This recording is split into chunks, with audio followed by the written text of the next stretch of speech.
আমি আজ রান্না করব অ্যারাবিয়ান খাবসা। এই জন্য আজ আমি ভাত খাওয়া চাউলটা নিয়েছি। আমি বরাবরই পোলাওয়ের চাল দিয়ে করি, বাসমতি চাল দিয়ে করলে এটা বেশি ভালো হয়। আমি এটাও করি, তবে আমার কাছে মনে হয় ভাতের চাল দিয়ে এটা বেশি মজা হয়। তো আজকে আমি ভাত খাওয়া চাউল দিয়ে করে দেখাবো। এই জন্য চুলায় আমি একটা নন স্টিকের ডিশ বসিয়ে দিলাম। এবার দিয়ে দিলাম পরিমাণ মতো তেল। এখানে 1 কাপ মতো তেল দিয়েছি।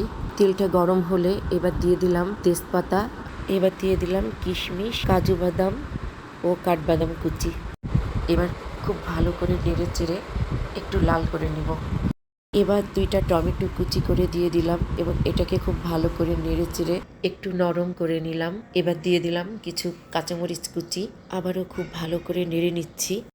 এখানে কাঁচামরিচটা আপনারা আপনাদের পছন্দ মতো দিতে পারেন। এবারে দিয়ে দিচ্ছি 2 টেবিল চামচ আদা বাটা, 2 টেবিল চামচ রসুন বাটা। তো আবারও এটাকে খুব ভালো করে নেড়ে মিক্স করে নিচ্ছি।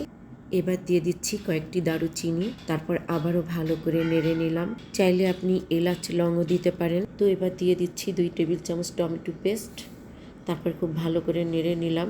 এবার দিয়ে দিলাম 1 চামচ জিরার গুঁড়া, 1 চামচ ধনিয়ার গুঁড়া, আবার ভালো করে একটু নেড়ে চেড়ে মিক্স করে নিলাম। এবার দিয়ে দিলাম 1 টেবিল চামচ টমেটো কেচাপ, তারপর আবার খুব ভালো করে নেড়ে নিলাম। এবার দিয়ে দিলাম 2 চা চামচ লবণ, আবারও খুব ভালো করে নেড়ে চেড়ে মিশিয়ে নিয়ে দিয়ে দিলাম 1 চা চামচ মরিচের গুঁড়া আর দিয়ে দিলাম কিছু পেঁয়াজ কুচি এবং খুব ভালো করে মিক্স করে নিলাম।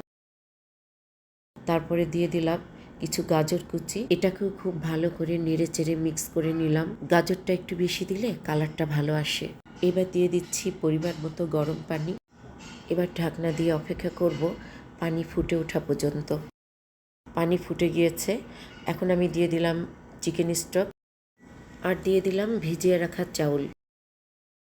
আবারও খুব ভালো করে মিক্স করে ঢাকনা দিয়ে ঢেকে দিলাম। এবার অপেক্ষা করব পানি শুকিয়ে আসা পর্যন্ত। পানি শুকিয়ে গিয়েছে, এই পর্যায়ে এসে দিয়ে দিলাম আবারও কিছু গাজর কুচি। গাজরটা আবারও দিতে হবে। এবার দিয়ে দিলাম কিছু কাঁচামরিচ কুচি, আবারও নেড়ে চেড়ে খুব ভালো করে মিক্স করে নিলাম এবং ঢাকনা দিয়ে ঢেকে দিলাম। এবার চুলার উপর তাওয়া দিয়ে মিডিয়াম টু লো আঁচে দমে বসিয়ে দিলাম আধা ঘন্টার জন্য।